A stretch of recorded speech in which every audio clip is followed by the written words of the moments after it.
चरखी दादरी और भिवानी। जोरदार तालियां आप सभी के लिए। और ये जो रजिस्ट्रियां आपको प्राप्त हो रही हैं मालिकाना हक, जो 20 वर्षों से अधिक लंबे समय से आप जहां एक तरह से सेवाएं दे रहे थे, आपके नेतृत्व में उस स्थान पर वो कार्य हो रहा था, अब उसका मालिकाना हक आपको मिल रहा है। जींद जिला के लाभार्थी कृपया आगे आ जाएं।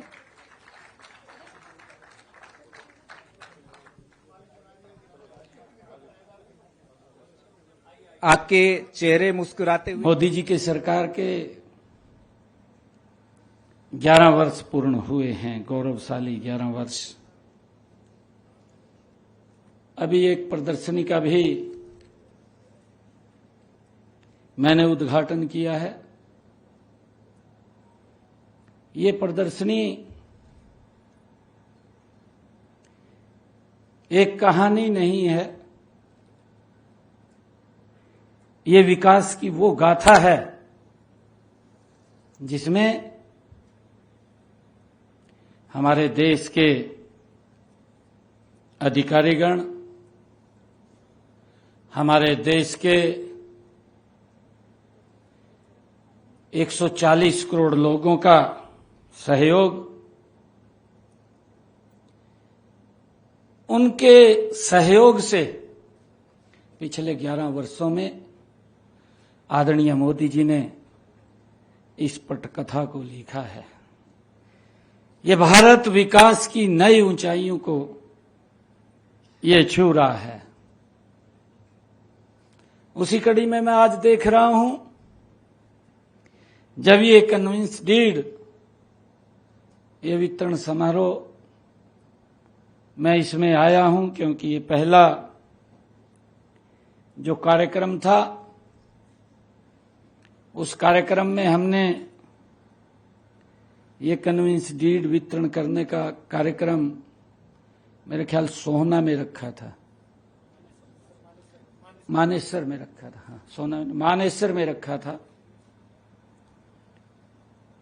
और आज मेरा ये भाव था कि जितनी छूट गई हैं, जिसने भी अप्लाई किया है वो फिगर 0 हो जाए, सबको कन्विंस डीड मिल जाए।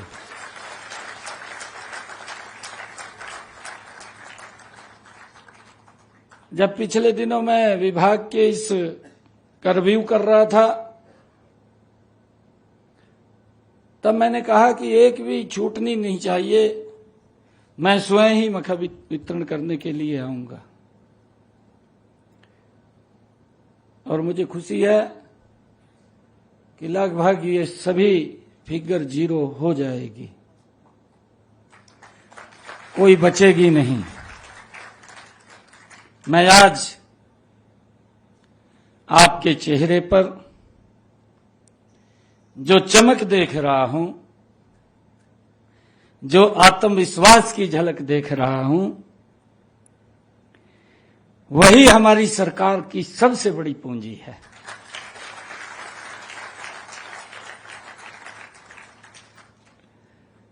वही मोदी जी के 11 वर्षों की सबसे बड़ी सफलता भी है।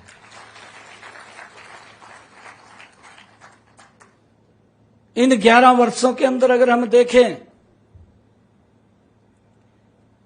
ऐसे ऐसे लिटिगेशन समाप्त हुए हैं, लंबे समय से जो हम झेल रहे थे, उससे पीड़ित थे। हमारे विकास गुप्ता जी ने भी उसका जिक्र किया। कई बार नोटिस लगा देते थे दुकान के ऊपर, कोर्ट में चक्कर काटते रहते थे। मैं धन्यवाद करना चाहूंगा आदरणीय मनोहर लाल जी का, जिन्होंने इस समस्या को समझा और समझ करके उसका निराकरण करने का निर्णय किया। और आज मुझे खुशी है, जब हम दूसरे चरण में ये कन्विंस डीड वितरण के कार्यक्रम में आए हैं, तो आज पूरे हरियाणा प्रदेश के 250 ऐसे लोग यहां पर उपस्थित हैं जिनको आज उनकी दुकानों की रजिस्ट्रियां सौंपी गई हैं।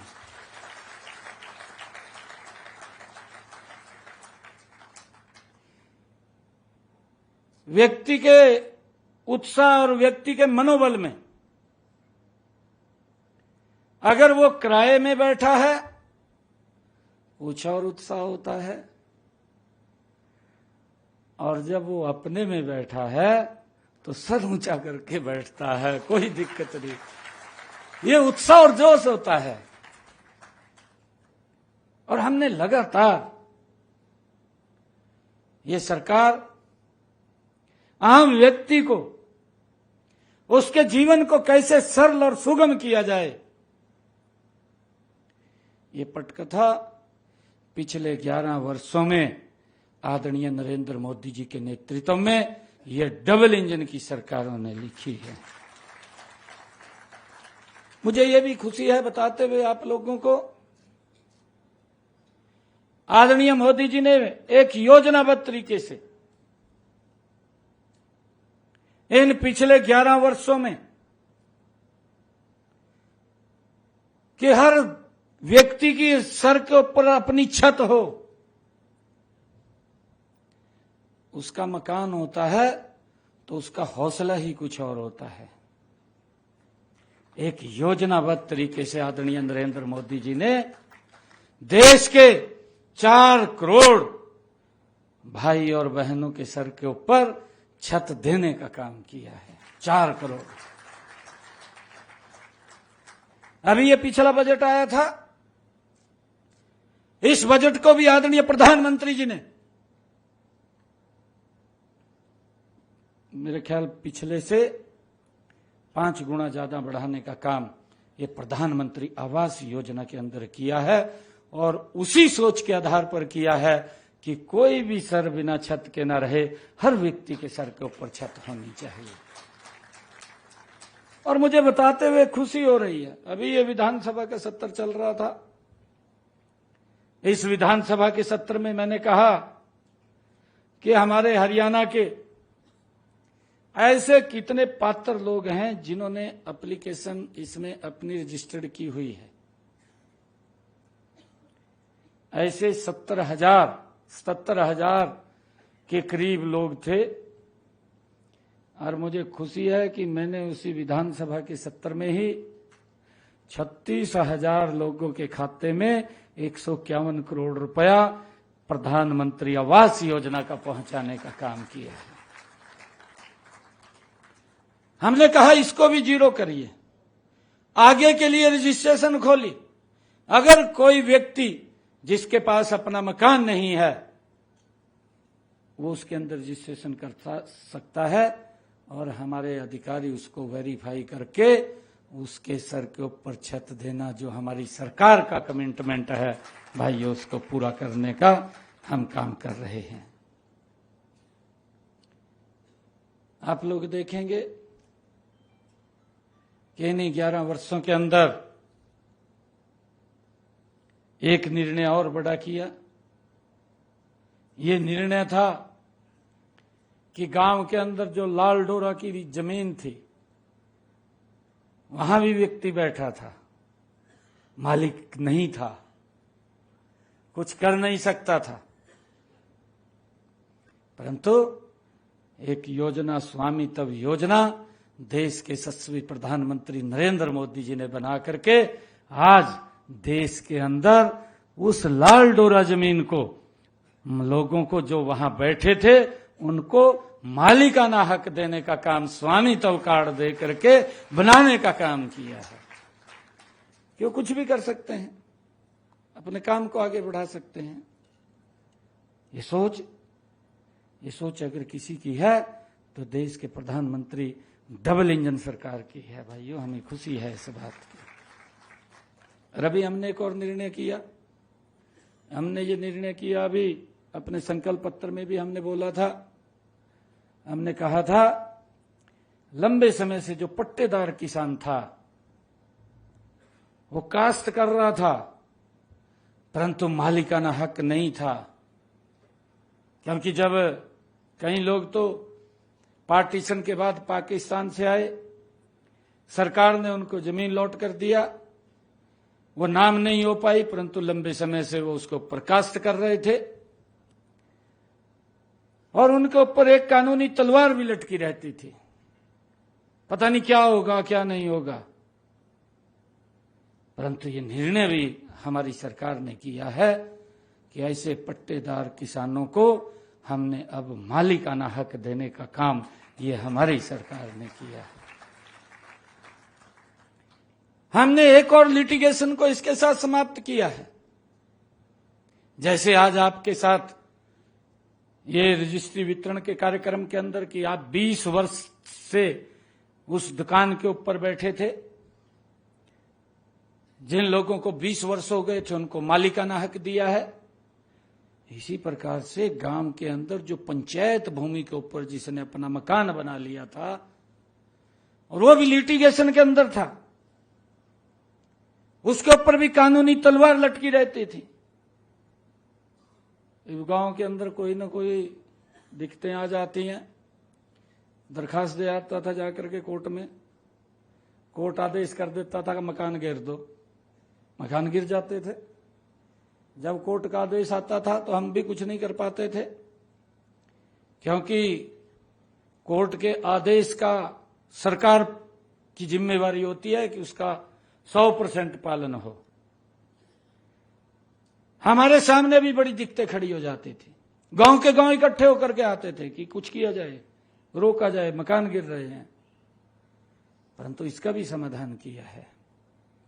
हमने विधानसभा में बिल लेकर के आए, कैबिनेट के अंदर पास किया और पास करके निर्णय किया कि अगर कोई व्यक्ति 20 वर्षों से पंचायत भूमि के ऊपर मकान बना करके बैठा है तो उसको भी उसका मालिकाना हक दे दिया जाए, ताकि लिटिगेशन ही समाप्त हो जाए। वो हुई है। एक एक समस्या का समाधान। नहीं तो हमने ये देखा है पिछले आजादी के बाद समस्या को बड़ी समस्या कर देना। लोग घूमते रहते थे, बड़ी समस्या घर का वोट ले लेनी, ड्राई ड्रो का होना जाना कुछ नहीं। परंतु मोदी जी के नेतृत्व में एक एक समस्या का समाधान हुआ है। देश के लोगों के जीवन को सरल और सुगम करने का काम इन 11 वर्षों के अंदर यह डबल इंजन की सरकार ने किया है। हम अगर देखें कितने लंबे समय से जम्मू कश्मीर की समस्या थी, धारा 370 लगी हुई थी, 35 से लगी हुई थी, उसकी लंबी कहानी है। क्योंकि मुझे मालूम है, मैं काफी लंबे समय तक जम्मू कश्मीर के अंदर रहा हूं और उस समय के अंदर रहा हूं जब आतंकवाद एक अपनी चरम के ऊपर था। मुझे जम्मू कश्मीर के हर एक ब्लॉक स्तर के ऊपर जाने का मौका मिला। लोग क्या क्या बोलते थे, क्या क्या कहते थे, लोग सुरक्षित नहीं थे। आतंकवादियों का एक वहां पर इस प्रकार का दबदबा था, बेटियां सुरक्षित नहीं थी। वो अपनी पीड़ा हमारे सामने शेयर करते थे, बताते थे हमें। और ये निर्णय वैसे नहीं हुआ, ये निर्णय हमारे पार्टी के उच्च शीर्ष नेतृत्व ने यह निर्णय किया कि जब भी हमारी सरकार आएगी इस धारा 370 को समाप्त करेंगे। क्योंकि हम उस पीड़ा को जानते थे, हमें मालूम था, लोग भी चाहते थे कि धारा 370 समाप्त हो। उसकी आड़ में 3 परिवारों का ही काम चलता था, 3 परिवारों की राजनीति चलती थी। परंतु कितनी पीड़ा, जब वो लोकसभा के अंदर मोदी जी बिल लेकर के आए, कितनी पीड़ा उन परिवारों को, क्या क्या नहीं बोला गया, क्या क्या शब्द नहीं कहे गए। आप सुन भी नहीं सकेंगे ऐसे ऐसे शब्द उन लोगों ने बोले हैं। और अब भी वो पीड़ा खत्म नहीं हो रही। ये एक समस्या थी, ये देश की समस्या थी, वो आज भी इस प्रकार की भाषा बोलते हैं कि जब हमें मौका मिलेगा तो इस धारा 370 को हम रिवर्ट कर देंगे। इस प्रकार की भाषा बोलते हैं। परंतु किस प्रकार से लोगों के साथ अन्याय होता था, अपनी आवाज भी नहीं उठा सकते थे। कश्मीर फाइल जो फिल्म आई है, यह कहानी नहीं है, वो कहानी नहीं है। अगर आप लोगों ने देखी होगी, वो सच्चाई है, और उस सच्चाई को वो लोग बर्दाश्त भी नहीं करते। उस धारा 370 को भी नरेंद्र मोदी जी ने जब कहा था कि हम समाप्त करेंगे, और उसको धराशायी कर दिया, समाप्त कर दिया। ये बड़ा निर्णय भी ये मोदी जी ने किया है। मैं अभी बात कर रहा था, छत्तीसगढ़ के अंदर नक्सलाइट का कितना प्रभाव था, कई राज्यों के अंदर उसका प्रभाव था। मैं लगभग छत्तीसगढ़ के अंदर भी काफी समय तक उस क्षेत्र के अंदर रहा हूं जो नक्सलाइट क्षेत्र था। मेरे तो सामने की आंखों के सामने की बात है, वो माइंस लगा रखी थी। रास्ते में हम गाड़ी से जा रहे थे, हमारे आगे एक पुलिस की बड़ी गाड़ी जा रही थी, वो माइंस फट गई हमारी आंखों के सामने। देखते देखते ऐसा दौर हमने देखा है। मैंने कहा है कि समस्या को बड़ी समस्या खड़ी कर देना। आज मुझे गर्व है, आज मुझे खुशी भी है कि इन 11 वर्षों के अंदर जब एक मिशन मोड के अंदर काम होता है, आज वो नक्सलाइट वो उसको संकुचित करके मात्र थोड़े से क्षेत्र में रह गया, उस ग्राउंड को भी क्लियर करने का काम ये भारत मां का लाल नरेंद्र मोदी कर रहा है। लोग सर ऊंचा करके बिना भय के जिए, ये सरकार की सोच है, और सरकार उसको लेकर के काम करती है। आज उन नक्सलाइट एरियो को भी आज आप देख रहे हैं, बहुत सारे नक्सलाइट्स तो अपने आप आ जाते हैं, कहा जी हम छोड़ रहे हैं सारा कुछ, उनको मुख्य धारा के अंदर लेकर के आ रहे हैं। नहीं तो ये लगातार बढ़ रहा था। कितने प्रदेश और जिले उससे प्रभावित थे, परंतु सरकार धीरे धीरे करके एक एक के ऊपर काबू पा रही है, उन समस्याओं का समाधान कर रही है। कितने और ऐसे काम किए हैं सरकार ने। 2014 से पहले मुझे याद है,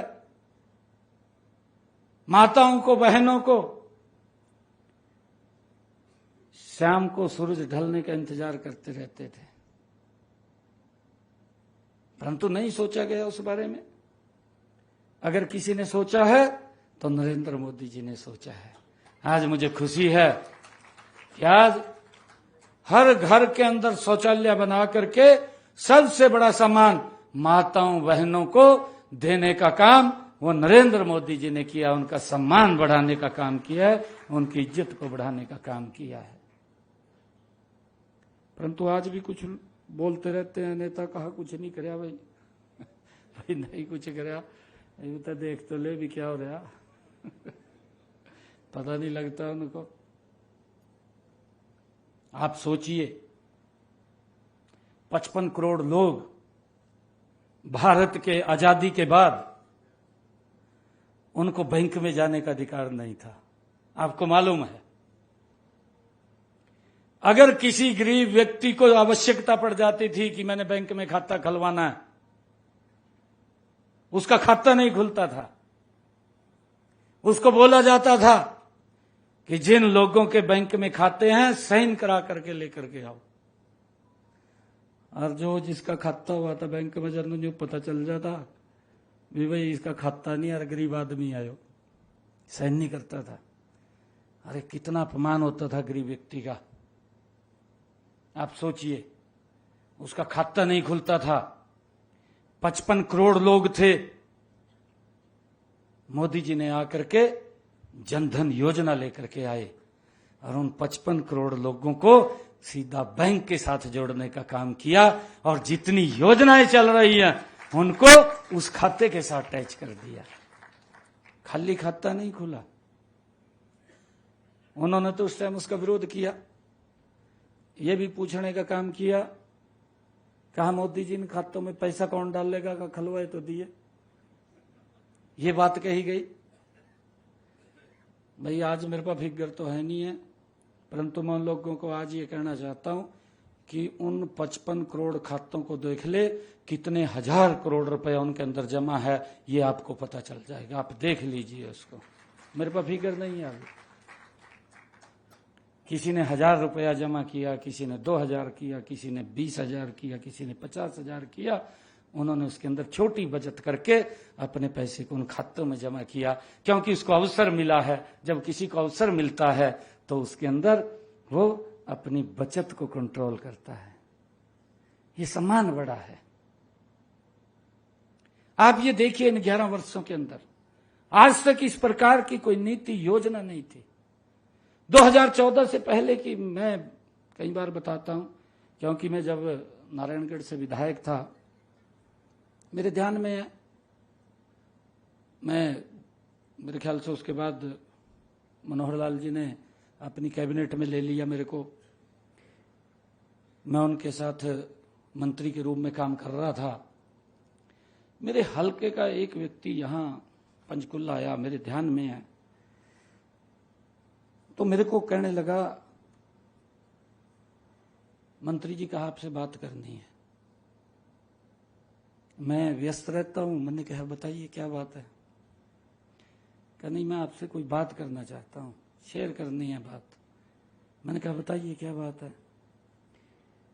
मेरे को उसने कहा, मंत्री जी कहा मैं पंचकुला कोई काम गया बस में, और बस में बैठ करके मैं जब पंचकुला यहां बस स्टैंड पे उतरा तो मेरे को दिक्कत हो गई। दिक्कत हुई, कहा मैं यहां सेक्टर 6 पंचकुला में डॉक्टर के पास आ गया।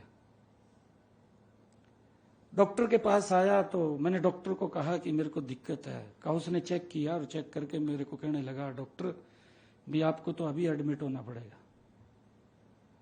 वो कहने लगा, जी मैंने तो घर भी नहीं बताया। कहा, डॉक्टर ने मेरे को कहा अभी तेरे पास समय नहीं है, आपको अभी एडमिट होना पड़ेगा और आपका स्टंट डलेगा। वो कहा, जी मैं एडमिट हो गया, मेरा स्टंट डाल दिया डॉक्टर ने। अगले दिन कहा मैंने घर पे फोन किया कि मैं तो यहाँ पंचकुला हॉस्पिटल में हूँ। परिवार के लोग आए, जितना का भी पैसा था वो दे करके कहा मैं घर चला गया। मेरे को कहने लगा, कहा जी मैं आपको ये बात कहने के लिए आया हूं। कहा 2014 से पहले ये स्थिति थी कि अगर किसी को ये पता चल जाता था कि मेरा स्टंट डलेगा तो डॉक्टर एक बात बोलता था कि पहले 3 लाख रुपए जमा करा, तब आपका स्टंट डलेगा। परंतु आज मोदी जी के समय के अंदर मेरे को डॉक्टर ने ये नहीं कहा कि आप पैसा 3 लाख रुपए जमा करा, मेरे को ये कहा कि आप अपना स्टंट डलो।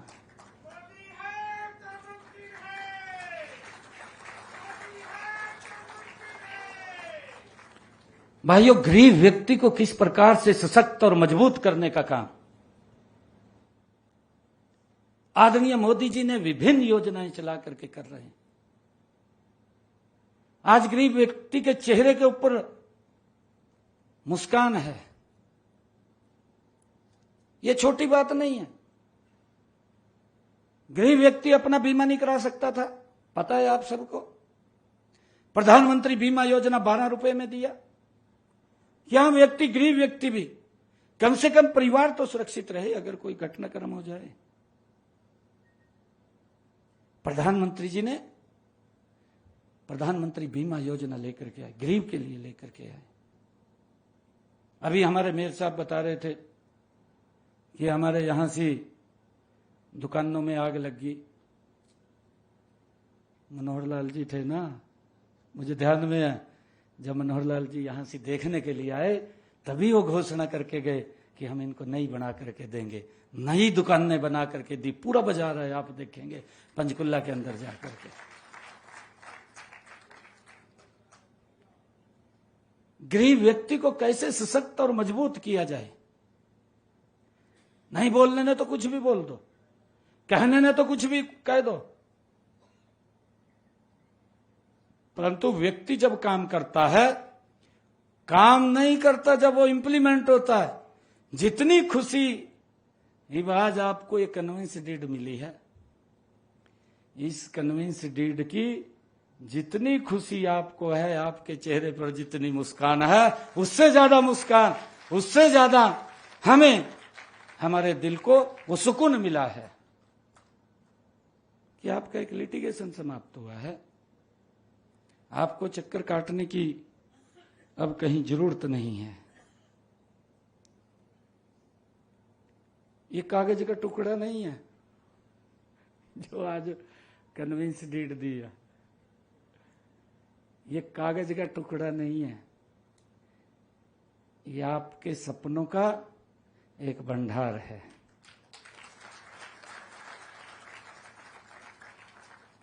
व्यक्ति यही तो सोचता है कि मेरा अपना घर हो, मेरा अपना दुकान हो, यही सोचता है। बच्चे ठीक से पढ़ जाएं, अच्छी जगह रजिस्ट हो जाएं। बच्चों की बात आई है, आप देखिए, ये तो 2014 से पहले की बात है। अगर नौकरी भी लगनी होती थी, क्या क्या पापड़ बेलने पड़ते थे, दुकाना बिक जाती नहीं बिक जाती, नौकरी नहीं लगती थी, नौकरी नहीं लगती थी, पैसे चले जाते थे, दलाल ले जाते थे। परंतु आज 1,75,000 नौकरियां हरियाणा के अंदर बिना पर्ची बिना खर्ची के हरियाणा के युवाओं को दी हैं। मैं कल ही, मेरा एक कार्यक्रम था जटेला धाम, जब मैं जटेला धाम वहां कार्यक्रम में गया, माजरा, दुब्बलदन माजरा, उस गांव के अंदर कार्यक्रम था बड़ा। जब मैं वहां पर गया तो एक युवा मेरे पास आया और उसने, कल की बात है, मेरे को कहने लगा, मुख्यमंत्री जी, मेरे गांव के अंदर कहा बिना पर्ची बिना खर्ची के 45 बच्चे लगे हैं, 45 पहली बार लगे हैं। तो मैंने उसकी मंच पे चर्चा की, मैंने उसको पूछा, मैं कहा भाई 1 नवंबर 1966 से हरियाणा बना, लगभग 55, 58, 60 साल हरियाणा बनने के हो गए हैं, पहले कितने बच्चे लगे? कहा जी पहली बार है कि 45 बच्चे इन 10 वर्षों के 11 वर्षों के अंदर हमारे गांव से लगे हैं, बिना पर्ची बिना खर्ची के लगे हैं। मैंने मंच से एक शब्द बोला वहां पर, मैंने कहा कि मुझे जानकारी लगी है कि गांव के अंदर 45 बच्चे बिना पर्ची बिना खर्ची के लगे हैं। ये कहानी मखा माजरा दुब्बलदन की नहीं है, ये कहानी हरियाणा के 6,500 गांव की है। आप किसी भी गांव में जाकर के पूछेंगे, वहीं पर ही लोग ये कहेंगे कि पहली बार इतने बच्चे लगे हैं। सरकार गति से काम कर रही है। आज मैं आप सबको इस अवसर के ऊपर बहुत बहुत बधाई देता हूं, शुभकामनाएं देता हूं। यह कन्विंस डीड, ये कन्विंस डीड का जो सूर्य उदय हुआ है, मुझे पूरा विश्वास है कि इसकी रोशनी हरियाणा के हर पात्र घर आंगन तक पहुंचेगी, मुझे पूर्ण विश्वास है। यही हमारा प्रण है, यही हमारा प्रण है। आप सब आज इतनी संख्या में आए हैं, मैं आप सबको बहुत बहुत बधाई और शुभकामनाएं देता हूं। और मुझे खुशी है कि आप सब इतनी संख्या में यहाँ आशीर्वाद भी देने के लिए आए हैं। मैं पुनः नतमस्तक होकर के आप सबको प्रणाम करता हूं, दिल से धन्यवाद करता हूं। जय हिंद, जय हरियाणा। आप सबको बहुत बहुत बधाई, शुभकामनाएं।